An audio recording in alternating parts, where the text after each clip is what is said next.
প্রাকৃতিক সৌন্দর্য। এই যে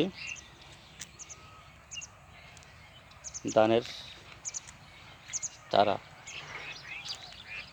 এই ধানের চারাগুলোই আস্তে আস্তে বড় হবে। এখান থেকে নিয়ে আরেকটা জমিনে রোপণ করা হবে। ওইখান থেকে গাছগুলা, ধান গাছগুলো আস্তে আস্তে বড় হবে। একসময় ধান ধরবে, ধান পাকবে, আবার ফসল হবে। আসলে একটু ভাবা উচিত, আমরা যে খাদ্যটা খাচ্ছি, যে ভাত খাচ্ছি, এটা আমাদের খাওয়ার আগ মুহূর্ত পর্যন্ত প্রতিটা কৃষকের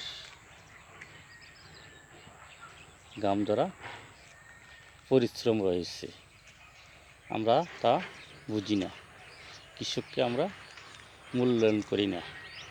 ওরা যদি এই ধানের বীজগুলো যদি রোপণ না করতো, ধান যদি রোপণ না করতো, এছাড়া যদি না জন্মাতো, তাহলে তো আমরা খাদ্য পেতাম না।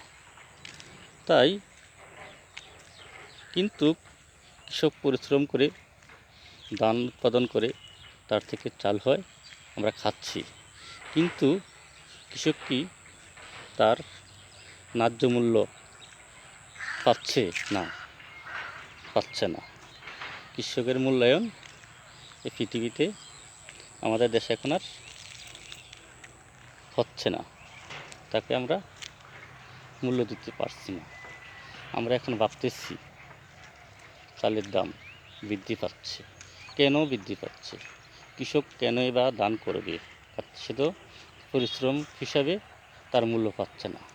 এই জন্য যে ধানি জমিগুলো আছে, এগুলো এখন ভরাট করে মিল, ফ্যাক্টরি, ইন্ডাস্ট্রি করতেছে।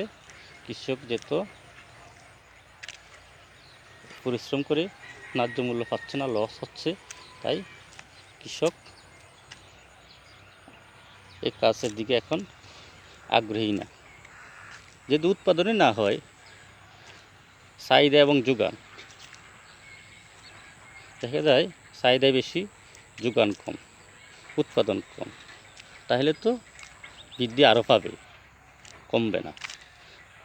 আবার কৃষকের যেই ধান উৎপাদন করার জন্য যেই সারের প্রয়োজন, বীজের প্রয়োজন, এগুলো যদি ভর্তুকি দেওয়া হয়, সরকার থেকে যদি অনুমোদন দেয়, সরকার থেকে যদি সহযোগিতা করা হয়, সার দিয়ে, বীজ দিয়ে যা দেওয়া হয় তাতে আর থেকে বেশি দেওয়া হয়, তাহলে কৃষক উৎসাহিত হয়ে ধান রোপণ করবে। নাহলে একটা সময় ধান উৎপাদন কমে যাবে, থাকবে না, চাল থাকবে না, খাদ্য আমরা পাবো না, অন্য দেশের উপর নির্ভরশীল হতে হবে, অন্য দেশ থেকে খাদ্য বা চাল আমদানি করতে হবে, যা বর্তমান বাজার মূল্য থেকে অনেক অনেক অনেক বেশি হবে।